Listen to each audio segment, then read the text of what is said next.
सर्वे शतमासो। शविका Ben स्तुति बोलिए।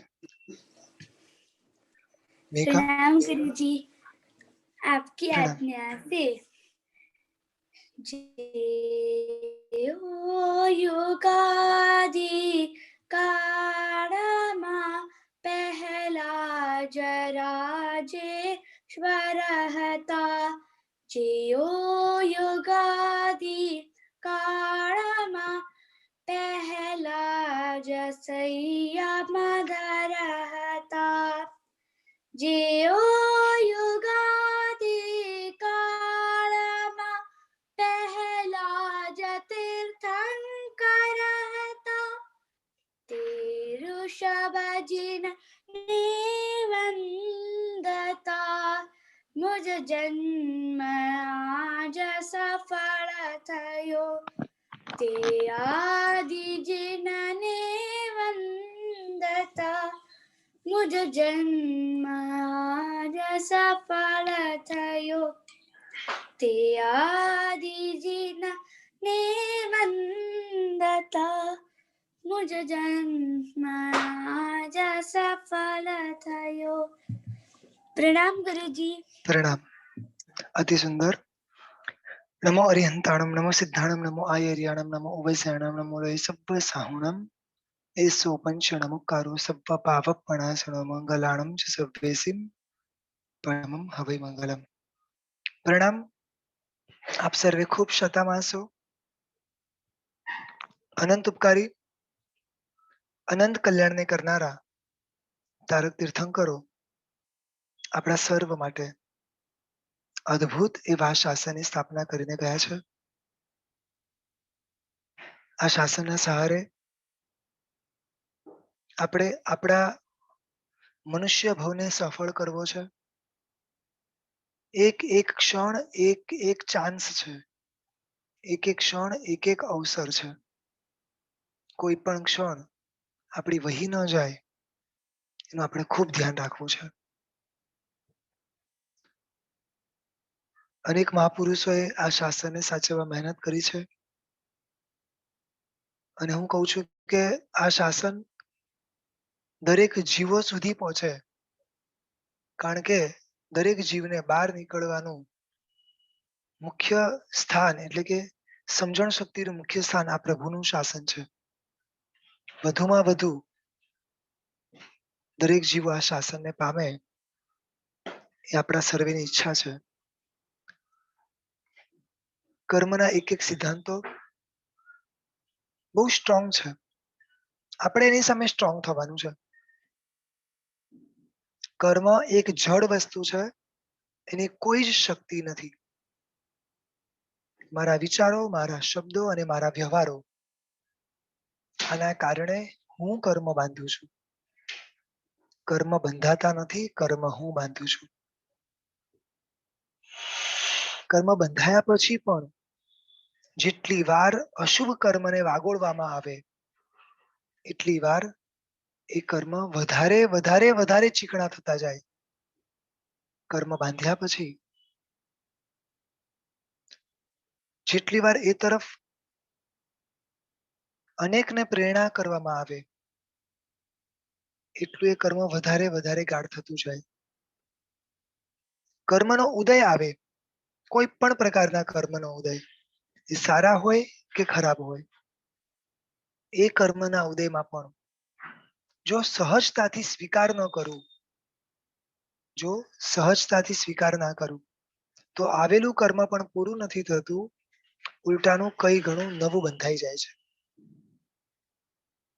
ખૂબ જરૂરી છે આ સ્વીકાર ભાવ. જે મળ્યું છે, જે રીતે મળ્યું છે એને સ્વીકાર કરવો. હાલની પરિસ્થિતિ સવિશેષ કહી શકાય તો મુંબઈમાં રહેનારાની પરિસ્થિતિ. ચારે બાજુથી અમુક એવા એવા પ્રકારના કર્મના ઉદય છે. કદાચ જીનાલય પણ માંગલિક, કદાચ ઉપાશય પણ માંગલિક, કદાચ આંબિલની મોટી તપસ્યા કરનારા ઘણા એવા શું શાવિકાઓ છે, એ લોકોને આંબિલમાં પણ ક્યાંક પ્રોબ્લેમ આવશે. આવા અનેક કર્મના ઉદયની વચ્ચે પણ એક પણ ક્ષણ દ્વેષ ભાવ ના જાગે, ક્યાંય અભાવ ના જાગે, ખાલી સ્વીકાર. બહુ મોટી વસ્તુ છે. આ મારું કર્મ છે, સમૂહમાં બાંધેલું કર્મ છે, ઉદયમાં આવ્યું છે.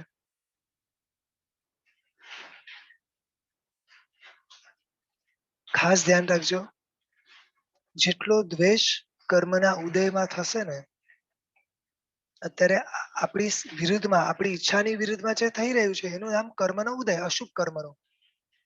આપણી ઈચ્છા પ્રમાણે જે થાય એ શુભ કર્મનો ઉદય છે. શુભ તો બધાને ગમે છે, અશુભ આપણને કોઈને નથી ગમતું. અને જ્યારે અશુભ બને છે ત્યારે આપણે સ્વવિશેષ દ્વેષ તરફ વળી જઈએ છીએ. અને આ દ્વેષના કારણે આ કર્મ ખૂબ વધે છે. બોલો, આ ભવ કર્મ વધારવા માટે છે કે ઘટાડવા માટે છે? ઘટાડવું છે ને. ક્યાંય દ્વેષ નહીં, ખાલી સ્વીકાર અને સ્વીકાર. સ્વીકાર દરેકે દરેક રીતનો કરવાનો છે. કર્મના સિદ્ધાંતમાં બધો જ સ્વીકાર. દાખલા તરીકે મેં કોઈ ખોટું કર્યું તો પણ સ્વીકાર. અહીંયા તો શું થાય છે, બને ત્યાં સુધી ખોટું કર્યા પછી હું બચવાની કોશિશ કરું, અને એમાં સમજો કે પકડાઈ જાઉં કે મેં જૂઠું બોલ્યું, સમજાય છે, તો પણ એમાં કઈક એવું મૂકવું કે આ જૂઠું બોલ્યો ને કારણ કે આવું હતું. એટલે સ્વીકાર તો કર્મના સંયોગે કદાચ કરી બી લઉં ને તો એ સરળતાથી સ્વીકાર નથી થતો. સમજાય છે? ક્યાંય કોઈકને નિમિત્ત માની લઈએ કે આના કારણે મારે આ જૂઠું બોલવું પડ્યું, આના કારણે આમ થયું. ક્યાંય સ્વીકાર ભાવ નથી. જ્યાં સુધી આ સ્વીકાર ભાવ નહીં આવે ત્યાં સુધી આ કર્મના ઉદય વધવાના, વધવાના અને વધવાના. શું કરવું છે બોલો? બહુ નાનો ભાવ છે. અહીંયા મળેલી દરેક શક્તિઓ બધી બ્લોક થઈ જશે. જેવા બીજા ભાવમાં ગયા ને, સૌથી પહેલા તો સમજણ શક્તિ મળશે કે નહીં ખબર નથી, અને શાસન મળશે કે નહીં એ પણ ખબર નથી.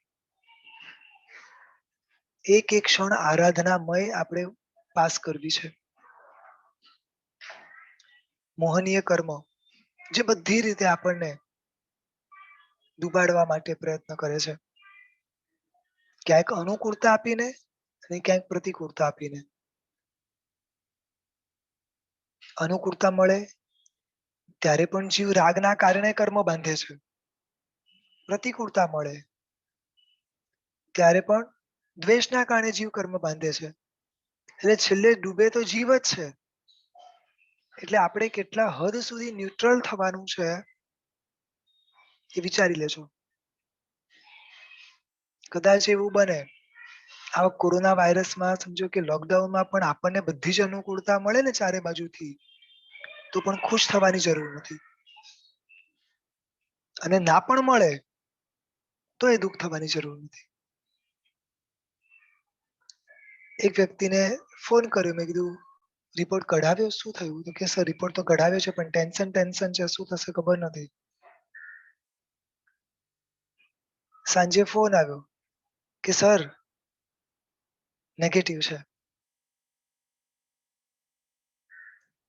ખુશી કેટલી બધી, જરાય નહીં. સમજાય છે હું શું કઉ છું? આપણે બહુ આગળ વધવાનું છે. અનુકૂળ આવે, પ્રતિકૂળ આવે, ચારે બાજુથી કર્મના ઉદય આવવાના છે. કારણ કે આપણે બાંધેલા છે. આપ સર્વે સમજી રહ્યા છો? આપણે બધાએ ભેગા થઈને છે ને આ મોહનીય કર્મને તોડવાનું છે. મોહનીય કર્મની અંદર આપણે સવિશેષ દર્શન મોહનીય કર્મ તરફ પહેલા દ્રષ્ટિ કરી હતી કે જે આપણી શ્રદ્ધાને ડગાવે છે, આપણે એ તરફ ક્લિયર થવું છે. સતત પ્રભુના દર્શન, પ્રભુના વચનો પ્રત્યે શ્રદ્ધા વધારવાના અનેક પ્રયત્ન કરવા. પ્રભુની ભક્તિ, સંઘની ભક્તિ, સાધુ સાધ્વીની ભક્તિ, આના કારણે આપણું સમ્યક દર્શન નિર્મળ બને, અથવા તો ન આવ્યું હોય તો આવી શકે. અને એમાં જ બીજી એક વાત છે કે ચારિત્ર મોહનીય કર્મ જે આપણી અંદર ક્રિયાની ચુસ્તતા લાવવામાં ક્યાંક અંતરાય ઉભો કરે અને એના માટે 25 જુદા જુદા ભેદો છે. એમાં શરૂઆતમાં આપણે જે તરફ દ્રષ્ટિ કરી છે જેનું નામ છે હાસ્ય, રતિ, અરતિ, ભય, શોક અને દુર્ગંછા. આ બધા સળી કરવા વાળા, આપણી ભાષામાં એવું જ કહેવાય ને, સળી કરીને નીકળી જાય, આગ લગાવીને નીકળી જાય, બસ આ આવ્યા લોકો છે. હાસ્યના કારણે ક્રોધ, માન, માયો લોપ થાય, રતિના કારણે, અરતિના કારણે, એ રીતે દરેકના કારણે. આજે આપણે જોવું છે દુર્ગંછા નામનું કર્મ. દુર્ગંછા શબ્દનો અર્થ, જુગુપ્સા બોલો, દુર્ગંછા બોલો, ઇટ્સ સેમ. આ શબ્દનો અર્થ શું છે? જોવું ના ગમે, આનું નામ દુર્ગંછા. જોવું ના ગમે, સ્પર્શવું ના ગમે, અને પછી જે મનમાં ફિલિંગ આવે, આ બધું દુર્ગંછા. સૌથી પહેલા આપણે વિચારીએ કે આપણા શરીરમાંથી નીકળનારા દરેક બોડી વેસ્ટ આપણને જોવા નથી ગમતા. આપણા શરીરમાંથી નીકળતો પરસેવો નથી જોવો ગમતો, બરોબર ને? પણ ત્યાં એટલી દુર્ગંછા નથી થતી. ઠીક છે, એને તરત દૂર કરી દઈએ છે, બધું જ છે. પણ આ જ વસ્તુ બીજા કોઈની હોય તો તરત આપણને દુર્ગંછા થાય છે. સમજાય છે હું શું કહું છું? જ્યારે પણ સામેવાળા વ્યક્તિના કોઈ પણ આવા પદાર્થ જો દેખાય અને ત્યાં કોઈ પણ પ્રકારની દુર્ગંછા થાય, કોઈ પણ પ્રકારની અશુચિ વગેરેમાંથી, કોઈ પણ એટલે બધા જ સમજી લેવાના, એમાંથી જો દુર્ગંછા થઈ તો સમજી લેવાનું મારું શરીર બી આવું જ છે. પણ જો એ સતત એના તરફ દુર્ગંછાના કારણે જો મેં કર્મ બાંધ્યા ને, તો ભવિષ્યની અંદર સાવ નીચા કુળમાં જન્મ મળી શકે છે. એનાથી પણ હજી એક આગળ આપણા શરીર એવા મળશે જેની અંદરથી દુર્ગંધ જ દુર્ગંધ નીકળશે. માત્ર સમજવા માટે એક વાત કરું છું. ઘણીવાર ટ્રેનની અંદર ટ્રાવેલ કરતા અમુક લોકો, ટ્રેનમાં તો ઘણા બધા આવે, એટલે અમુક લોકો ત્યાં આજુબાજુ હોય, એમને જોયું છે મેં, એ લોકો નાઈને આવેલા હોય, એકદમ સ્વચ્છ થઈને આયા હોય, પરંતુ શરીર જ એવા મળ્યા હોય કે શરીરમાંથી દુર્ગંધ આવ્યા જ કરે, આવ્યા જ કરે અને આવ્યા જ કરે. સવિશેષ કહું તો માછીમાર,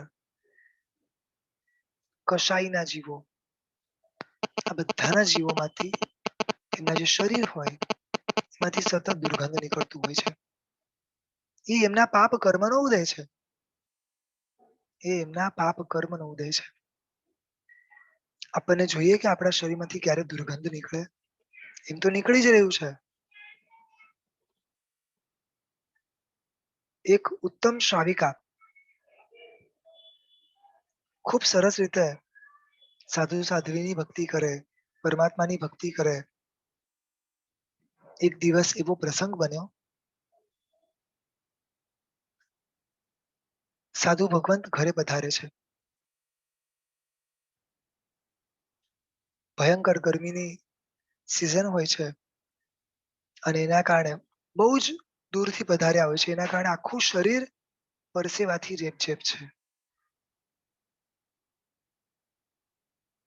આ ઉત્તમ શ્રાવિકા નીચે આવે છે, મુનિ ભગવાનને ખૂબ ઉત્તમ ભાવથી વરાવે છે, ખૂબ ઉત્તમ ભાવથી. પરંતુ એક ભૂલ થઈ ગઈ, એક નાનકડી ભૂલ થઈ ગઈ. ખાલી મનમાં વિચાર આવ્યો કે આ સાહેબ નાઈ લેતા હોય તો શું વાંધો છે? સાહેબના કપડા, સાહેબનું શરીર, આમ એક ક્ષણ માટે સાધુ ભગવંતની આ કાયા જોઈને, એમના કપડા જોઈને એક ક્ષણ માટે એમને દુર્ગંછા થાય છે. માત્ર એક ક્ષણ માટે. પછી તો ઉત્તમ શાવિકા છે, પોતે ઉત્તમ જીવન પણ જીવે છે. ભૂલ થઈ, પણ એનાથી પણ મોટી ભૂલ એ થઈ કે એનું આલુષના ના લીધી. એટલે પાપ કર્મ તો કર્યું જ છે, ઉદયમાં તો આવવાનું જ છે. પછીના ભવની અંદર મનુષ્ય ભવ એને મળે છે, પણ જેના ગર્ભમાં એ અવતરે છે ને, એ માતાના મોઢામાંથી દુર્ગંધ આવે છે. કારણ કે અંદર જે બાળક છે એનું શરીર એકદમ દુર્ગંધ વાળું છે, એકદમ દુર્ગંધ અને દુર્ગંધ જ. એના કારણે એની માતાના મોઢામાંથી પણ ખૂબ દુર્ગંધ આવે છે. એની માતા પહેલા તો સમજી ના શકી, પરંતુ જેમ જેમ સમજાતું ગયું તેમ તેમ હવે દૂર કરવાની અનેક કોશિશો કરે છે, પણ દૂર કરવું કઈ રીતે?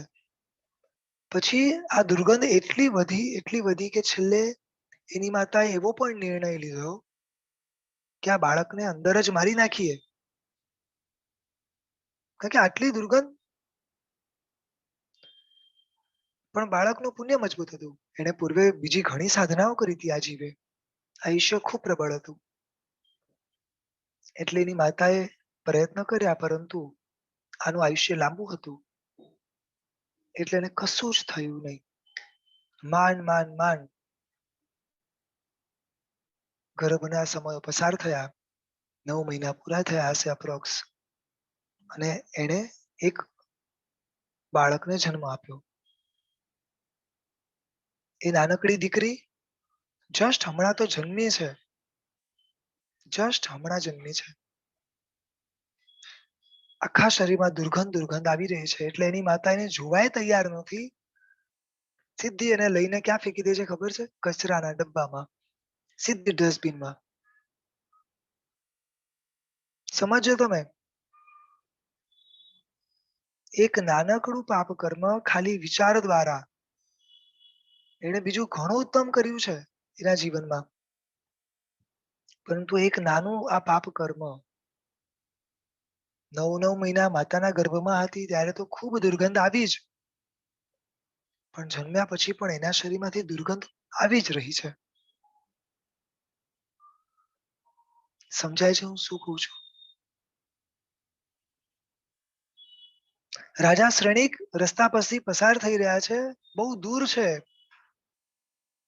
અને દૂર સુધી એને દુર્ગંધ આવી રહી છે.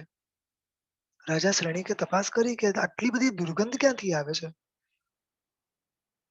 રાજા પોતે જાય છે ચેક કરવા, ત્યારે ખબર પડી કે એક દીકરી છે જન્મેલી, જેના શરીરમાંથી આટલી દુર્ગંધ આવે છે, અને જીવિત છે, હજી તો જીવી રહી છે. પણ એટલી દુર્ગંધ હતી એટલે રાજા પણ ત્યાંથી આ દ્રશ્ય જોઈને નીકળી ગયો અને પ્રભુ મહાવીરને જઈને પ્રશ્ન કરે છે કે પ્રભુ મહાવીર, હમણાં જે બાળકીને હું જોઈને આવ્યો એના કેવા પાપ કર્મ? ત્યારે પ્રભુએ કીધું કે એક ક્ષણ માટે સાધુ પ્રત્યેની થયેલી દુર્ગંછા, અને જેનું ફળ આખા શરીરમાં દુર્ગંધ. રાજા ફરી પ્રશ્ન પૂછે કે સાહેબ, એ તો ઘણી ઉત્તમ શાવિકા હતી, તો શું આખી જિંદગી આવી જ રીતે રહેશે? ત્યારે પ્રભુએ કીધું નહીં, બસ અમુક જ દિવસ છે, ત્યારબાદ એનું એ કર્મ પૂરું થશે અને ભવિષ્યમાં તારી જ રાણી થશે. રાજા શ્રેણિકને અનેક રાણી હતી, એમાંની આ એક રાણી પણ ભવિષ્યમાં બનવા વાળી હતી. એનું નામ પણ શાસ્ત્રમાં શું આપવામાં આવે છે ખબર છે તમને? નામ દુર્ગંધા. જુઓ, દુર્ગંધા એટલે દુર્ગંધ જેમાંથી નીકળતી હોય ને એવી વ્યક્તિ, એટલે નામ શું આપ્યું? દુર્ગંધા. સ્ત્રી છે એટલે દુર્ગંધા આપ્યું. આમ કેવાય રાણી. પાછી શાસ્ત્રમાં શબ્દ મૂકે છે દુર્ગંધા રાણી. આપણે એમ રાણી શબ્દ સાંભળીએ ત્યારે સારું લાગે, પણ દુર્ગંધા શબ્દ સાંભળીએ એટલે સમજાય છે હું શું કહું છું? જ્યારે જ્યારે પાપ કરવાના ઉદય આવે છે ને, ત્યારે જે ક્યાં મૂકી દે છે આપણને.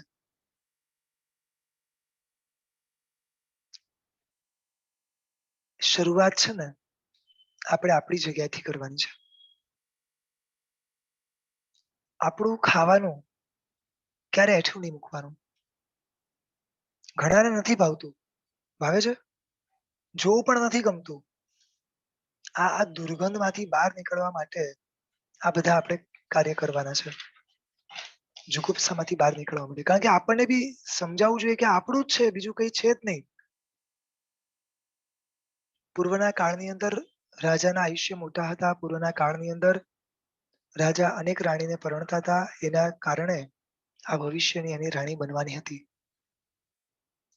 ઘણીવાર આપણને એવું બને કે સાસુ બે વહુઓ માટે કઈક વસ્તુ લાવે અને એમાંય આપણને ગમો ને અણગમો થાય અને કેટલી હદ સુધી દુર્ગંધા થાય કે આ કલર તો સાવ ગંદો છે. બને આવું? માન્યું કે તમારી જે સાસુ છે કે તમારા જે નજીકના વ્યક્તિ છે એ કદાચ જૂના જમાનાના છે, એની ડિઝાઇનમાં ના પણ ખબર પડે. આ શરૂઆતમાં ગમો અણગમો છે, પછી એના પ્રત્યે જે તિરસ્કાર ભાવ આદિ ઉભા થાય એ બધું દુર્ગંધામાં આવે. સમજાય છે?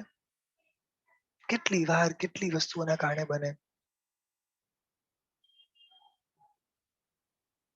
શાક લેવા ગયા હોઈએ, ઘણી બધી અલગ અલગ વેરાયટી છે, એમાં સપોઝ ટામેટા છે, સારા સારા ટામેટા તો આપણે લેવાના જ, બરોબર.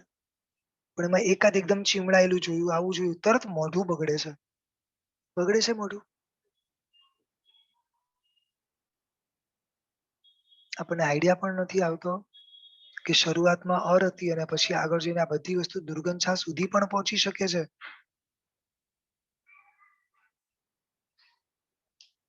દુર્ગંધા ઘણી આગળની વસ્તુ છે, પણ આપણું મન એટલું છે કે છેક ડીપ ડીપ સુધી આમ મોઢું ફેરવી લેવું વગેરે કેટલાય વ્યવહારો કરી લે છે.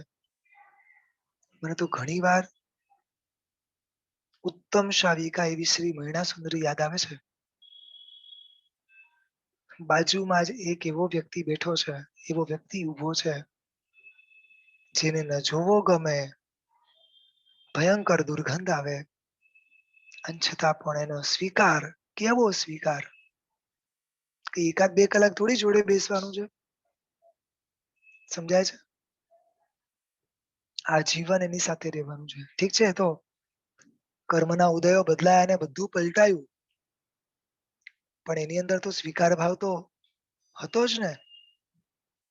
સમજાય છે? આ બધા શાવિકાઓના નામ એમને ઇતિહાસના પાને નથી આવતા. કયા લેવલથી એને સ્વીકાર કર્યો હશે, કેટલો સ્વીકાર કર્યો હશે. એક સાચી વસ્તુ કહું, જ્યાં રાગ હોય છે ને ત્યાં દુર્ગંધા નથી થતી, જ્યાં રાગ નથી હોતો ને ત્યાં દુર્ગંધા થાય છે. આ એક હકીકત છે, સત્ય હકીકત છે. એક માં એના દીકરાને રમાડે અને ત્યારે કઈ પણ એના શરીરમાંથી અશુચિ નીકળે ને, નો ડાઉટ માઇનર થાય પણ એટલી દુર્ગંધા નથી થતી. અને એ જ વસ્તુ એમના કોઈક વડીલ એ બીજા કોઈ વ્યક્તિનું આવું ક્યાંક દેખાય ને તરત જ દુર્ગંધા થાય છે. રાઈટ કે રોંગ? જો દરેક જગ્યાએ રાગ કેવી કેવી રીતે કામ કરે છે, કેટલું કામ કરે છે. આપણે એક જ વસ્તુ કે મને સર્વ જીવ ગમે, મને સર્વ જીવની સર્વ પ્રવૃત્તિઓ ગમે, મને સર્વ જીવ ગમે, મને સર્વ જીવની સર્વ પ્રવૃત્તિ ગમે. પ્રભુ કેવા ઉત્તમ છે, ખાલી વિચાર તો કરો. પ્રભુ કેવા ઉત્તમ છે અને આપણે કેવા અશુચિથી ભરેલા. આમ સહેજ સ્નાન કરીને જઈએ છે અને પ્રભુને સ્પર્શ કરીએ છે. સમજાય છે? ક્યારે પ્રભુ આમ જરાક આમ ખસી ગયા? ઘણી વાર આવું બનતું જોયું છે.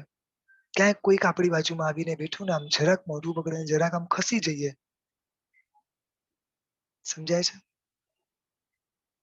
આ દુર્ગંધા એવા એવા ભાવમાં મૂકી દેશે જ્યાં ખબર બી નહીં પડે આપણને. થોડા સમય પૂર્વેની વાત છે, મે બી 1.5-2 વર્ષ પહેલા સાહેબજી ભણવા માટે સ્પેશિયલી આવેલા હતા. રોજ ભણાવવા જવાનું થાય. ત્યાં એક દ્રશ્ય કન્ટિન્યુ 10 દિવસથી હું જોતો હતો. એક શાવિકાબેન બોલતા બોલતા મોઢામાંથી લાળ પડે, થોડા હાથ પગ પણ ધ્રુજે, આંખમાં પણ અમુક કર્મના ઉદય કે જોવું ના ગમે એમનું મોઢું આમ ત્રાસી વગેરે, અને એ મુનિ ભગવાન પાસે બેઠા હોય. મુનિ ભગવાન તેમને શાંતિથી સમજાતા હોય. આ દ્રશ્ય 10 થી 15 દિવસ સુધી મેં જોયું. એકવાર હજી પાઠ શરૂ થવાને થોડી વાર હતી. પેલા શાવિકાબેન પણ હજી આવ્યા નતા. એટલે મેં સાહેબને પૂછ્યું, મેં કીધું સાહેબ, કદાચ તમે ના ન પાડી શકો તો હું ના પાડી દઉં એ બેનને? તમારો સમય બગડે ને કદાચ કઈ પણ હોય તો કે ના, નબળા વ્યક્તિને તો પહેલા સાચવવાના છે. જે વ્યક્તિની સાથે કોઈ ના બોલે, જે વ્યક્તિની સાથે કોઈ ના બેસે, એ વ્યક્તિને તો સૌથી વધારે જરૂર છે. સમજાય છે હું શું કહું છું? એ બેનને પાપ કર્મનો એવો ઉદય પૂર્વ ભાવના હશે, પણ મુનિ ભગવંતની જે ક્ષમતા કે આવા જીવોને તો પહેલા સાચવવાના છે. કેવી ઉદારતા, કેવી ઉદારતા! બધાને સ્વીકારે. આપણા કેવા હાથ હોય, કેવી કેવી અલગ અલગ વસ્તુ હોય, છતાંય મુનિ ભગવાનને ક્યારેય દ્વેષ ના જાગે. ઘણી વાર એવું બને, અમુક શાવિકાઓ મુનિ ભગવાન પધાર્યા હોય ને હાથમાં લોટ બાંધેલો હોય, એવી કઈ પણ ભલે અશુચિ વગેરે ના હોય, પણ ક્યાંક એવું બને, ભલે આપણા હાથ લૂસી બી લઈએ છતાંય આ બધી અવસ્થામાં પણ ઘણા એવા મુનિ ભગવાન તો ઊંચામાં ઊંચા ઘરોમાંથી આવેલા હોય. આપણે જે દાળ શાકના ચમચાથી ભરાવતા હોય, કદાચ થોડું ઘણું એના પર દાળ શાક લાગેલા પણ હોય, આપણે કઈ ખરાબ રીતે તો ના જ ભરાવતા હોઈએ, પણ ક્યાંક અમુક વસ્તુ એવી એમને આમ જે કુકર હોય એમાં પણ ચારે બાજુ આમ દાળ આખી ઢોળાયેલી આમ હોય ને એવું લાગે. અને આવી આવી રીતે પણ આ બધું જોવે ને છતાંય ક્યાંય દુર્ગંધા ના થાય. આ મુનિ ભગવાનનું જીવન છે. સમજાય છે હું શું કહું છું? ખૂબ ઉત્તમ જીવન જીવે છે. આપણે એના જેવા ઉત્તમ જીવન જીવવું છે. બસ એના માટે શરૂઆતમાં આપણી જ વસ્તુઓથી શરૂઆત કરવી, કે અહીંયા જે છે એ જ બધામાં છે. મારા કપડા, મારા વાસણ, મારી આ બધું જે છે એ જ બીજા બધામાં છે. મારે ક્યાંય દુર્ગંધા નથી કરવી. આના આધારે સતત એ જ વિચારવાનું કે બિચારા કેવા એવા પાપ કર્મના ઉદયમાં છે જે લોકો સતત અસુચિમાં જીવે છે. આજે મને જો મારી આ બધી વસ્તુ નહીં ગમે, મને જો દુર્ગંધા થશે બીજામાં કોઈ પણ વ્યક્તિ પ્રત્યે, મારા પાપ કર્મના ઉદય વધી જશે. તમને આઈડિયા નથી, આપણા શરીરમાં જે અશુચિ નીકળે છે ને એની તાકાતો શું છે? જબરદસ્ત તાકાતો છે. આયુર્વેદિક શાસ્ત્રો તો બહુ આગળની વાતો કરે છે.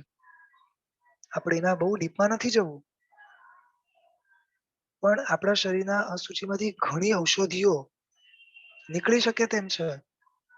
પણ એના માટે જરૂરી છે આપણા મન, વચન અને કાયા કોઈ પણ યોગ્ય એટલે સુયોગ્ય જગ્યાએ વપરાવા જોઈએ. સંતિકરમની અંદર ઘણી બધી ગાથાઓ આવે છે. ઓમ સન્મો વિપો સહી આવે છે ને આ ગાથા, કે તમે આ રીતે કરો તો આપણા શરીરમાં અનેક લબ્ધિઓ પ્રગટ થાય.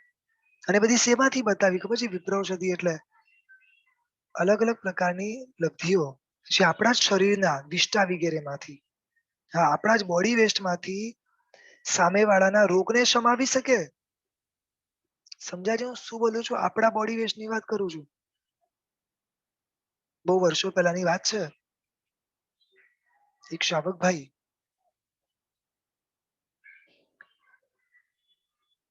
અડધી રાત્રે ઉપાશ્રયમાં પ્રવેશ કરે છે. અડધી રાત્રે અનેક શિષ્યને કહે છે કે સાહેબ, મારી જે વાઈફ છે, ડિલિવરીનો ટાઈમ છે, બાળક આખું ઊંધું થઈ ગયું છે, કઈ પણ થઈ શકે છે, કદાચ બાળક બી મરી જાય ને કદાચ માતા બી મરી જાય. બહુ ખરાબ સિચ્યુએશન છે, શું કરવું? એ શિષ્યએ ત્યાં બાજુમાં રહેલા આચાર્ય ભગવાન એ સૂતા હતા અને જરાક ધીમેથી એમની આજ્ઞા લઈ કંદોરો લઈ લીધો અને શ્રાવકને કીધું આ કંદોરોને પાણીમાં પલાળી દેજો અને પાણી તમારા શ્રાવિકાને પીવડાવી દેજો. 2 કલાક પછી પેલા શ્રાવક પાછા આવે છે. સાહેબ બધું ક્લિયર થઈ ગયું, બધું નોર્મલ છે, બાળકનો જન્મ પણ થઈ ગયો. મુનિ ભગવંતના કપડા, મુનિ ભગવંતની દરેક વસ્તુઓ સમજાય છે ઔષધિ રૂપે બને. સર્વૌષધિ નામ આવે છે કે જેનાથી શરીરના દરેકે દરેક પદાર્થો આપણા ઔષધિ રૂપે બની જાય. પણ એના માટે કેવી ઉત્તમ સાધનાઓ જોઈએ. યાદ આવે છે સનતકુમાર ચક્રવર્તી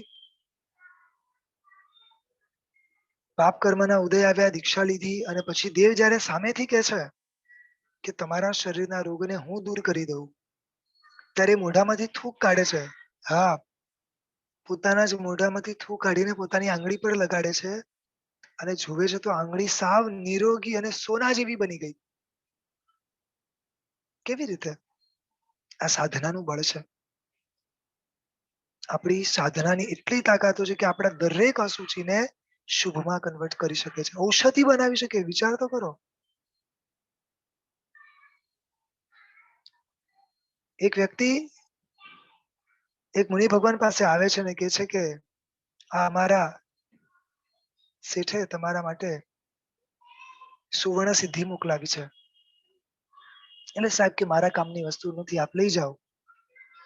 બોલો કે આવું તમે ના કરી શકો, આ તો અપમાન કહેવાય અમારા શેઠનું.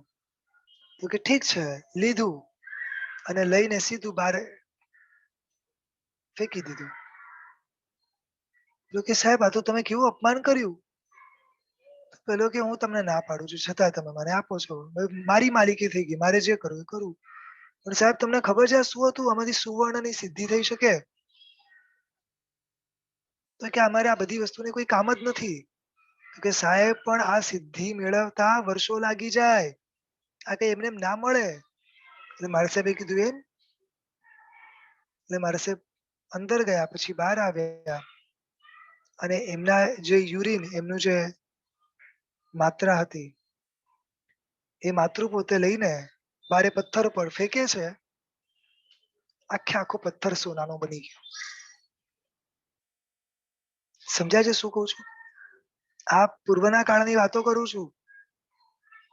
શ્લેષ્મ ઔષધિ કીધી છે. શ્લેષ્મ એટલે નાકનો મેલ, કાનનો મેલ, આદિ એક એક મેલ આ બધું ઔષધિ રૂપે બની જાય. બોલો, આ તાકાત છે. તમે કલ્પના કરો, મુનિ ભગવંતનું જીવન, મુનિ ભગવાનનું શરીર, મુનિ ભગવાનની આ બધી વસ્તુ કેવી પવિત્ર હોય. શરીર પવિત્ર એટલે આ બધું પવિત્ર. સૌથી પહેલા એના માટે મન પવિત્ર જોઈએ. આ બધું પછી પવિત્ર પવિત્ર જ થાય. અરે તમે જુઓ ને, પ્રભુ પોતે ખાલી વિહાર કરે છે. પ્રભુ તો એ તો કોઈને સ્પર્શતાય નથી. પ્રભુ ખાલી વિહાર કરે અને ચારે બાજુ 125 યોજન સુધી લોકોના રોગ શાંત થઈ જાય. બોલો, લોકોના રોગ શાંત થઈ જાય. કેવી રીતે બન્યા? પોતાના શરીરમાંથી જે પૂતગલો છૂટે અને એની કેવી તાકાત, કેવી કેવી ઔષધિઓ શાસ્ત્રમાં બતાડી છે. આમ લાઈનસર જોઈએ ને તો આ બધું આપણા શરીરમાંથી. યસ, ઘણી શક્તિ પડી છે. બોલો, શું કરવું છે? સમજાય છે? દુર્ગંછા નથી કરવી અને જે શરીર મળ્યું છે એને શું યોગ્ય રીતે વાપરવું છે. એટલે સિમ્પલ છે. બધી જ વસ્તુઓ શુભમાં કન્વર્ટ થઈ જશે. પ્રભુનો સ્પર્શ પણ કેટલું કામ કરે છે. આપણે નાહીએ છે ને, તો નાહીએ એટલે શું? આપણા અસુચિત નીકળે ને બધું.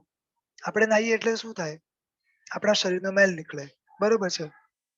હવે પ્રભુને તો કઈ અસુચિત નથી, કઈ મેલ જ નથી, છતાં એમને નવડાવીએ ને તો એમનું નવણ જળનું પાણી કેવું પ્યોર, કેવું પ્યોર, કેટલાના રોગો શાંત નથી કરતું. કૃષ્ણ મહારાજા શ્રી શંખેશ્વર પાર્શ્વનાથના જે પ્રતિમા છે એને ખાલી પક્ષાળ કરે છે, આખી સૈન્ય પર છાંટે છે. જરા નામની વિદ્યા શું શાંત ના થઈ ગઈ? વિશલ્યા નામની રાજકુમારી પૂર્વભાવની સાધનાના બળે એવી ઉત્તમ લબ્ધિ મળી, એવી શક્તિ મળી કે એ ખાલી આમ હાથ ધોઈને કોઈને પાણી છાંટે ને કોઈના પર, એનો રોગ દૂર થઈ જાય. જો એની અસુચિની તાકાતો કેટલી છે. એ તો કેટલાય લોકો છે આવા જેમણે કેવું કેવું એમના જીવનમાં સાધ્યું છે.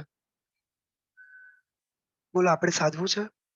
તો એના માટે સૌથી પહેલા આ દુર્ગંછા નામનું જે ચેપ્ટર છે ને એને ક્લિયર કરી દેવું પડશે.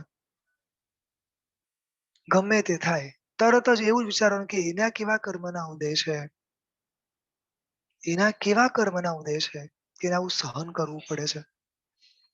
કે આ પાપ કર્મ છે, આ કઈ પુણ્ય કર્મ તો નથી. અને કોને ગમે પાપ કર્મ? ચલો આપણે તો અડધો કલાક કદાચ એની નજીકમાં છીએ, બરોબર ને?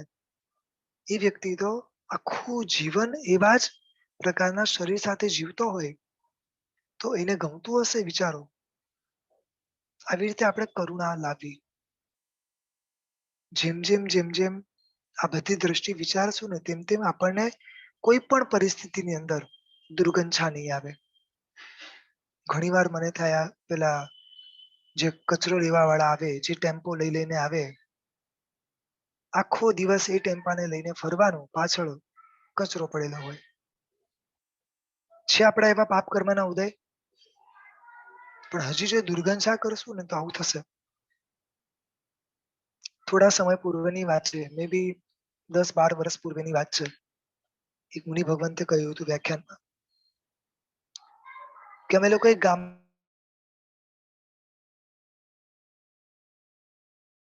નહીં એટલે કોઈક વ્યક્તિ અમને એક નાનું ઘર આપ્યું અને બાજુમાં એમનું ખેતર હતું. એટલે શું અમારા પલઠવા વગેરેની વ્યવસ્થા બધી ત્યાં થઈ જતી હતી. ત્યાં જ રહ્યા, ત્યાં જ ચોમાસું કર્યું અને ચોમાસાના અંતમાં અમે જીવા નીકળતા હતા ત્યાં એ ખેતરના જે માલિક હતા ને એ અમારી પાસે આવીને કહે છે કે સાહેબ તમે શું જાદુ કર્યો, તમે શું કર્યું એવું? સાહેબ કે કેમ, શું કર્યું એટલે? તો કે અમારું જે ખેતર છે ને એ ખેતર સાવ ફળદ્રુપ વિનાનું બની ગયું હતું. એટલે એવું બની ગયું હતું કે એમાંથી કઈ ઉગે જ નહીં. સાહેબ કે સાચું કહું, અમે તો ત્યાં અમારું બધું બોડી વેસ્ટ પલઠવ્યું છે. સમજાય છે? સમજ્યા કે નહીં સમજ્યા? હજી એમણે 4 મહિના સુધી પોતાના શરીરનો જે મલ છે, મૂત્ર છે, ત્યાં આગળ પલઠવ્યું. શું થયું વિચાર તો કરો. અને ઘણીવાર આ વસ્તુ જોઈને આપણે કેવા કેવા વિચારોમાં ચડીએ કે સાધુ ભગવાન આવી રીતે કેમ કરે, આમ કેમ કરે. કેટલું ઉત્તમ છે એની વસ્તુઓ, આપણે નથી સમજી શકતા. આપણે હજી એનું મૂલ્ય નથી લગાવી શકતા કે એ શું છે, એ કયા વ્યક્તિ છે. એક દિવસ ખાલી ટ્રાય કરવો છે. ચાલો, only for one day challenge આપું છું. Only for one day. અત્યારથી લઈને કાલના સાંજે આપણે સ્વાધ્યાયમાં જોડીએ ત્યાં સુધી એક પણ અશુભ વિચાર નહીં કરવાનો, એક પણ અપશબ્દ નહીં બોલવાનો, અને બને તેટલી વધુ પાપ વાળી ક્રિયા નહીં કરવાની. સંસારમાં છીએ એટલે સામાન્ય પાપ તો કરવા જ પડે છે, પણ વિશેષ પાપ જે જરૂરી નથી એ નહીં કરવાના. અને સતત શુભ વિચારોમાં, સારા શબ્દોમાં રહેવાનું. અને પછી છે ને તમે તમારા શરીરના જે કપડા હોય ને આપણા રેગ્યુલર પહેરીએ છે, અત્યારે સ્મેલ કરજો. આપણે જ્યારે પણ એને ચેન્જ કરીએ ત્યારે સ્મેલ કરજો. અને આખો દિવસ આ રીતે રહીને કાલે તમે ટેસ્ટ કરજો, એટલે તમે સ્મેલ કરજો. બેમાં કેટલો ફરક પડશે? બહુ જ મોટો ફરક પડશે. આપણા વિચારોની શું તાકાત છે. શુભ વિચારોથી બધું શુભ બને છે. સમજાય છે કે નથી સમજાતું? આપણા વિચારોની તાકાત બતાડું છું. દુર્ગંછા ભાવ નીકળવા માટેના ઉત્તમ સાધનો છે. શુભ વિચાર લાવી દો. આપણા માટે જયારે બધું થતું જશે ને ત્યારે બીજાનું બધું સહજતાએ આપણને સમજાતું જશે. બોલો, દુર્ગંછા કરવી છે કે નથી કરવી? નહીં ને? ક્યાંય નહીં, કોઈનો તિરસ્કાર નહીં. એ કર્મના ઉદયમાં છે. એક જ શબ્દ વાપરવાનો, એ જીવ કર્મના ઉદયમાં છે. બસ. એટલે તરત જ કર્મના ઉદયમાં વિચારશું એટલે કરુણા ભાવ આવશે. અને આ કરુણા ભાવના કારણે આપણા કર્મ તૂટશે. વધશે નહીં, તૂટશે. એટલે આ મોહનીય કર્મના એક એક પ્રકારો છે. હાસ્ય, રતિ, અરતિ, ભય, શોક અને દુર્ગંછા. એટલા દાખલાઓ છે. પણ તમે બધા એટલા સ્માર્ટ છો કે તમને આટલા બધા દાખલાઓની જરૂરત નથી. આટલા બી ઇનફ છે ને. આગળ વધીને બતાડે છે પુરુષ વેદ, સ્ત્રી વેદ અને નપુંસક વેદ. આ ત્રણ પણ મોહનીય કર્મના ઉદયથી થાય. આ ત્રણેયના ઉદય થાય એટલે જીવને એકબીજા પ્રત્યેના આકર્ષણો થાય. અને આ આકર્ષણ થાય એટલું નથી, એના કારણે અનેક પાપ જીવ બાંધી બેસે છે. તિર્યંશનો ભવ હોય, દેવનો ભવ હોય, નરકનો ભવ હોય કે મનુષ્યનો ભવ હોય, આ ચારેય ગતિની અંદર અલગ અલગ પ્રકારના વેદના ઉદય હોય છે. દેવની અંદર પુરુષ વેદ અને સ્ત્રી વેદ, આ બે વેદના ઉદય હોય છે. એકેન્દ્રિયથી લઈને ચૌરેન્દ્રિય જીવો પ્લસ નરકના જીવો, આ બધા જ નપુંસક વેદના ઉદયવાળા હોય છે. પંચેન્દ્રિય, તિર્યંશ અને મનુષ્ય જેમાં ત્રણેય વેદના ઉદય હોય છે. સિમ્પલમાં એક જ વસ્તુ સમજવી છે કે નપુંસક વેદ સૌથી ખરાબ છે. નપુંસક વેદ સૌથી ખરાબ છે. ત્યારબાદ સ્ત્રી વેદ અને ત્યારબાદ પુરુષ વેદ. જો કે ત્રણેય ખરાબ છે, પણ ઉત્તમતાની દ્રષ્ટિએ જોઈએ તો વન વન કરીને ઉપર જવાનું છે. અને શાવિકાબેન કે સર કેમ આવું બતાડે છે કે અમે સ્ત્રીઓ ખરાબ છીએ? એક સમજો, સ્ત્રીઓ ખરાબ છે એવું નથી. અમુક પ્રકારના શરીર એવા છે, એ શરીરના અમુક પ્રકારના સ્વભાવ હોય. શરીરના કારણે સ્વભાવ હોય અને સ્વભાવના કારણે અલગ અલગ પ્રકારના વિચારો, વિકલ્પો અને પાપો વધતા હોય છે. સમજાય છે? કોઈ ખરાબ નથી. પ્રભુ એમ કે તમે વિચાર તો કરો. પ્રભુ એમ કે આ જીવ સારો ને આ જીવ ખરાબ. પ્રભુ એના જ્ઞાનમાં દરેકના શરીરના સ્વભાવો જોવે છે. આ વસ્તુ એકદમ ક્લિયર કરી દેજો મગજમાંથી. એક વ્યક્તિ કૂતરા તરીકે જન્મે છે, એક વ્યક્તિ બિલાડી તરીકે જન્મે છે, તો એઝ અ કૂતરા તરીકે એના શરીરમાં એવો સ્વભાવ મૂકવામાં આવે છે કે એને બિલાડી પ્રત્યે દ્વેષ જાગે. બિલાડીના શરીરમાં એવા સ્વભાવ હોય છે કે ભાઈ એને ઉંદર પ્રત્યે દ્વેષ જાગે. સમજાય છે હું શું કહેવા માંગુ છું? અલગ અલગ પ્રકારના શરીરના સ્વભાવ છે. એટલે વ્યક્તિ આપણે એમ ખરાબ છે એમ નહીં, પણ આના કરતા આ ઉત્તમ છે. આના કરતા આ પણ ઉત્તમ છે. ઉત્તમ જે પદવીઓ છે, જે 63 સલાહકા પુરુષની, આ બધી ઉત્તમ પદવીઓ પુરુષ પ્રધાનને મળે છે. અને પુરુષ પ્રધાન એવું નથી કે આપ સર્વે પણ, જે સ્ત્રી છે પુરુષ બની શકે છે. જેમ જેમ પુણ્યના ઉદય જાગે તેમ તેમ સવિશેષ મળી શકે છે. અને એક બીજી વસ્તુ ખાસ ધ્યાન રાખવાની કે સ્ત્રી તરીકે જયારે જન્મ થાય છે ને, ત્યારે પહેલી વસ્તુ પરાધીનપણું આપણને મળે છે. બોલે એ સારું કે ખરાબ? જો પુરુષ સ્ત્રી બધામાં બધું છે જ, પણ સવિશેષ ખાલી તમને ક્લિયર કરવા માંગુ છું કે કઈ રીતે પ્રભુએ આજે વાત બતાવવામાં આવી છે, કઈ રીતે બતાવ્યું છે કે પેલું પરાધીનપણું બહુ વધારે હોય છે કે નથી હોતું? સૌથી વધારે કોમ્પ્રોમાઇઝ બી કોને કરવું પડે? રાઈટ? એવી રીતે સૌથી વધારે જવાબદારીઓ કોના માથે હોય છે? સમજાય છે? પુરુષની જવાબદારી એક જ હોય કે પૈસા કમાઈને લાવી દેવાનો.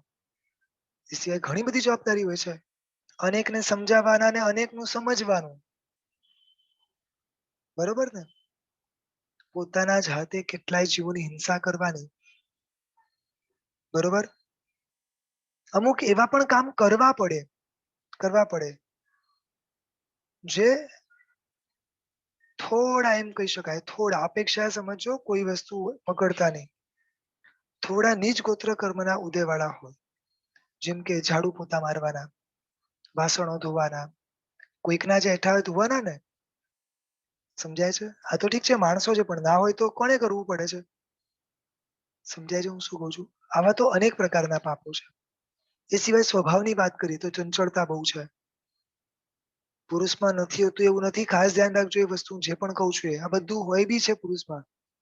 પણ તમે ક્યાંક કમ્પેર કરશો તો થોડું ઓછું દેખાશે. અને સમજો કે આ બધી વસ્તુ પુરુષમાં હોય તો પુરુષ પછીના ભાવમાં સ્ત્રી બને છે. ઘણા બધા લક્ષણો બતાવ્યા છે શાસ્ત્રની અંદર. એ પણ આપણે જોશું. પણ એકદમ ક્લિયર થઈ જાઓ. તમે ઉત્તમ છો કારણ કે સિદ્ધના આત્મા છો. સમજાય છે? પણ દરેક આકૃતિઓની, દરેક અવસ્થાની હરેક મર્યાદા હોય છે.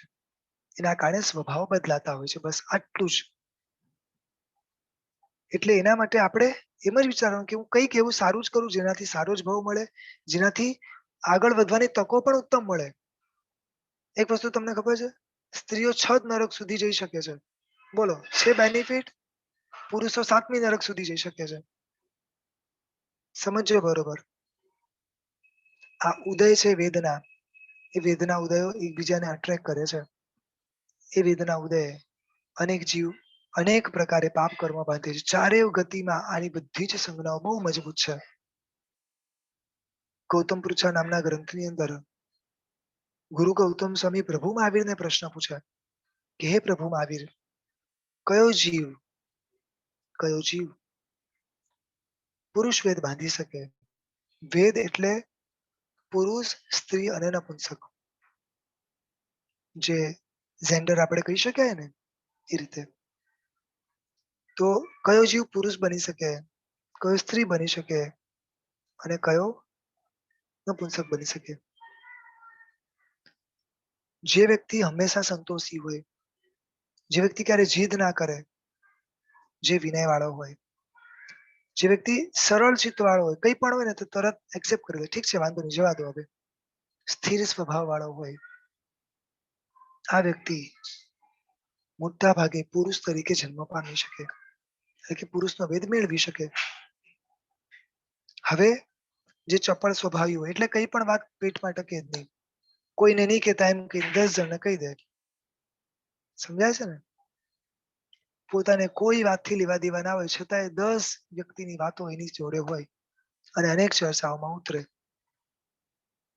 માયા કપટ. પોતે લાંબા સમયનો વિચાર પણ ના કરે, દરેક આમ શોર્ટ ટાઈમના વિચાર કરે. કદાગ્રહી હોય, જીદ એટલે જીદ, પછી આ મારે પૂરું કરવાનું એટલે કરવાનું જ. દ્રઢતા અને જીદમાં બહુ જ મોટો ફરક છે, ખાસ ધ્યાન રાખજો. દ્રઢતા એટલે મારા અમુક નિયમ લેવાથી ક્યાંય કોઈને નુકસાન ના પહોંચતું હોય, આને દ્રઢતા કહેવાય. સમજો કે મેં સામાયિકનો નિયમ લીધો છે, મારે સામાયિક કરવા બેસવાનું, પણ મારા વડીલો કે મારા નજીકના જમવા બેસે ને એ સમયે હું સામાયિક કરવા બેસું કે ભાઈ મારે તો નિયમ જ છે, તો આને જડતા કહેવાય, આને જીદ કહેવાય. સમજાય છે? પણ આ મારો નિયમ છે, હું ગમે તે રાત્રે 12 વાગે બી કોઈને પ્રોબ્લેમ ના થાય એ રીતે હું સામાયિક કરી લઈશ, તો આને દ્રઢતા કહેવાય. આ બે વચ્ચે માઇનર ભેદ છે. તો જે વ્યક્તિ આવા આવા વિચારોમાં રમે, જેના મનમાં જૂઠ, કપટ, ઝઘડા કરાવે, ઈર્ષ્યા જાગે એકબીજા પ્રત્યે. બ્રાહ્મી અને સુંદરી, પ્રભુ ઋષભદેવની 2 દીકરીઓ પૂર્વ ભવની અંદર પોતાના જ જે ભાઈઓ છે બધા દીક્ષા લીધેલી છે અને એ લોકો સેવા કરી રહ્યા છે મુનિ ભગવાનની. આ 2 જણા જે છે એમને ઈર્ષ્યા જાગે છે, જેલસ ફીલ થાય છે. અને આ ઈર્ષ્યાના કારણે પેલા ભરત અને બાહુબલી જન્મે છે અને આ લોકો બ્રાહ્મી અને સુંદરી એટલે દીકરી તરીકે જન્મે છે. એ ખાસ ધ્યાન રાખજો. આ બધું પ્રભુનું સ્ટેટમેન્ટ છે. પ્રભુ મલ્લીનાથ કેટલો ઉત્તમ જીવ. 24 તીર્થંકરમાં સૌથી ફાસ્ટ અગર કોઈને કેવળ જ્ઞાન મળ્યું હોય ને, હમણાં દીક્ષા લીધી. હજી તો 3 કલાક પણ માંડ પૂરા થયા છે ને કેવળ જ્ઞાન. બાળ બ્રહ્મચારીમાં 2 તીર્થંકર છે, જો કે દરેક નિશ્ચય નહીં તો બ્રહ્મચારી જ છે, પણ વ્યવહાર નહીંથી 24 તીર્થંકરમાં 2 આત્મા, શ્રી નેમિનાથ દાદા અને શ્રી મલ્લીનાથ દાદા, આ 2 બ્રહ્મચર્યોને પાળનારા બાળ બ્રહ્મચારી. એમાં મલ્લીનાથ દાદાનું કહીએ તો ઓન ધ સ્પોટ આમ દીક્ષા લીધી, આમ કેવળ જ્ઞાનની પ્રાપ્તિ. સમજાય છે? પણ આ વ્યક્તિએ પણ પૂર્વભાવમાં જરાક માયા કપટ કરી. શું થયું? સમજાય છે? એ ખાલી વિચારવું છે કે બને ત્યાં સુધી ચલો આ પુરુષ વેદ સ્ત્રી વેદ એ તો હમણાં વાત છે, પણ એ સિવાય પણ આ કરવું સારું કે ખરાબ? ચલો આટલું તમે વિચારો. આ માયા કપટ કરવી એ સારું કે ખરાબ? કોઈનો વિશ્વાસ ના કરે. આ સારું કે ખરાબ? હંમેશા નેગેટિવ જ બોલે. કોઈ લઈ લેશે તો આમ સંકુચિત જ મન હોય હંમેશા માટે. ના એને નહીં આપવાનું, એ લોકો પાછું ના આપે, ના એને આમ નહીં કરવાનું. થોડા ઉદાર બનવું છે, કોઈનો વિશ્વાસઘાત નહીં કરવાનો. આ બધું જેમ કરશું ને તેમ આપણા પાપ કર્મ ઘટશે. ઘટાડવું છે ને, કારણ કે આપણે તો એક પણ વેદનો ઉદય નથી જોઈતો, ન પુરુષ વેદ, ન સ્ત્રી વેદ, ન નપુંસક. કારણ કે બધા જ મોહનીય કર્મના ઉદય છે. એના કારણે અનેક પાપ જીવ કરી બેસે છે. આપણે તો એકે ના જોઈએ. નપુંસક વેદમાં તો બહુ ખરાબ છે. એમ કહેવાય પુરુષમાં કામ ઓછું હોય, એટલે કે આ વેદનો ઉદય બહુ ઓછો હોય. ઓછો એટલે શું? ઘાસનું તણખલું હોય ને એ સળગે પણ જલ્દી અને શાંત પણ જલ્દી પામે. એટલે એકદમ ઓછું હોય. સ્ત્રીમાં જે કામનો ઉદય થોડો પુરુષ કરતા વધારે હોય. સળગતા વાર લાગે, પણ સળગ્યા પછી શાંત થતા પણ વાર લાગે. પણ નપુંસકની જે વાત કરી છે ને શાસ્ત્રમાં, આખા જંગલમાં આગ લાગી હોય, ભયંકર આગ. હવે આટલી મોટી આગ લાગે તો શાંત થતા કેટલી વાર લાગે? સમજાય છે? એટલે ખૂબ જ ખરાબ આ નપુંસક વેદનો ઉદય કીધો છે. જે વ્યક્તિ વિષયોમાં સતત આસક્ત હોય, સતત પાપના વિચારોમાં રમતો હોય, ઇવન અમુક એવા પણ છે કે જેની અંદર કોઈના અંગોપાંગ વગેરે છેદવાનું ભેદવાનું કામ ચાલતું હોય, પશુઓના વગેરેના, તો એના પણ અમુક કારણોસર નપુંસક વેદના ઉદય મળે. તમે કલ્પના કરો, એક ઇન્દ્રિય, બે ઇન્દ્રિય, તે ઇન્દ્રિય, બધા નપુંસક વેદનો જ ઉદય છે. ત્યાં ઇન્દ્રિય જ ના મળે, એટલે આવી જે વિકાસ પામેલી છે જ નહીં ત્યાં આગળ. આ બધા પાપ કર્મના ઉદયથી આપણને મળે. અત્યારના આ કાળમાં પણ આપણા આજુબાજુ નપુંસક વેદના ઉદયમાં છે, બધા છે જ ને. સમજાય છે હું શું કહેવા માંગુ છું? સતત પરમાત્માની ભક્તિ કરવાની, સતત સાધુ સાધ્વીની ભક્તિ કરવાની, એટલે આપણા વિષયો, વિકલ્પો, વિકારો બધું જ ઘટે. માનીએ છીએ સંસારમાં છીએ, પાપ કર્મના ઉદય, આ બધા વિચારો આવી પણ જાય છે, પણ તરત સમાવી પણ લેવાના. આવે છે ખોટા જ છે, એ સારા છે એમ નથી કેતો, પણ કદાચ એ આવી પણ જાય તો તરત પાછા વળવાની કોશિશ કરવાની. કારણ કે આપણે ખૂબ આગળ જવું છે. એ ખાસ જ્યાં બધા બેઠા છો, કદાચ બોમ્બેમાં તો અત્યારે લોકડાઉન જેવું માહોલ છે, તો ગઈકાલે પણ વાત કરી હતી, આજે પણ ખાસ એક વાત કરું છું કે જે પણ કર્મના ઉદય છે ને, ક્યાંય ડરતા નહીં, ક્યાંય ગભરાતા નહીં. ધર્મ વધારવાનો છે. તમને જે ગમે, જે રીતે ગમે એ રીતે ધર્મ વધારો. ક્યારેક સંપત્તિ કમાવાનો અવસર ના હોય તો આ સમય છે ધર્મ કરવાનો. ક્યારેક બારે ન જઈ શકીએ તો ઘરે જઈને ધર્મ કરવાનો. સમજાય છે? બહારના નિમિત્ત વગર પણ અત્યાર સુધી નિમિત્તો હતા, પ્રભુ સામે હતા અને ભક્તિ કરતા હતા. હવે ભાવ પૂજા કરો. પ્રભુની સ્પર્શના ઉત્તમ જ છે, પણ હવે એ નથી થઈ શકતું, તો આના દ્વારા પણ આપણે આગળ તો વધવાનું જ છે. એવું નથી કે ચાલો પૂજા કરવા નથી જવાનું તો એમને બેસી જઈએ, નહીં. એટલો જ સમય ઘરે બેસો, ભાવથી અષ્ટપ્રકારી પૂજા કરો. વ્યાખ્યાન નથી થતું, જે કઈ વાંધો નહીં, જે સાંભળ્યું છે એને વાગોળવાની કોશિશ કરો. સમજાય છે હું શું કહું છું? આંબિલ ઘરે કરવાની કોશિશ કરો. થઈ શકે છે, ઉત્તમ લાભ મળે, આમાં ઘણા લાભ મળે. અને કદાચ સમજો કે સાવ જ એવા સંજોગો એને કદાચ કોઈક કારણોસર ન પણ થાય, તો કઈ વાંધો નહીં. પહેલી રોટલી, ઘી, શાક, દાળ આ બધા જ વગર કોરી ખાવાનો પ્રયત્ન કરો. એ રીતે પણ એના સંસ્કારો પાડો. થઈ શકે કે ના થઈ શકે, આપણે બધાએ પ્રયત્ન કરવા છે, પણ ક્યાંય ડિસ્ટર્બ નથી થવું. કારણ કે આપણે હવે કોઈ પણ મોહનીય કર્મ બાંધવું નથી. બરોબર છે? ચાલો, પ્રણામ. સર્વે શાતામાં રહેજો. સ્તુતિના આધારે પૂર્ણાવતીના અંત તરફ વળશું. થેન્ક યુ એવરીવન, જે સર્વે જોડાયો છો એના માટે. શાવિકાબેન સ્તુતિ બોલજો. પ્રણામ સર, આજ્ઞા આપશો હાજી જી. પ્રણામ. હાજી પ્રણામ.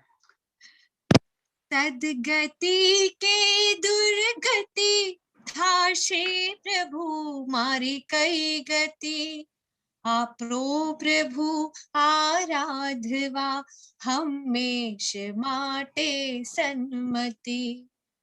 એક જ સહારો તાહરો પ્રભુ આપજે તું સદગતિ. માંગુ ભવો ભવ ચરણ સેવા તેથી પામું પરમ ગતિ. માંગુ ભવો ભવ ચરણ સેવા તેથી પામું પરમ ગતિ. તેથી પામું પરમ ગતિ. પ્રણામ સર. પ્રણામ પ્રણામ. સર્વે શાતામાં રહેજો. ખૂબ ખૂબ ખૂબ શુભમાં રહેજો. પ્રણામ. પ્રણામ સર. પ્રણામ સર. Teacher, thank you.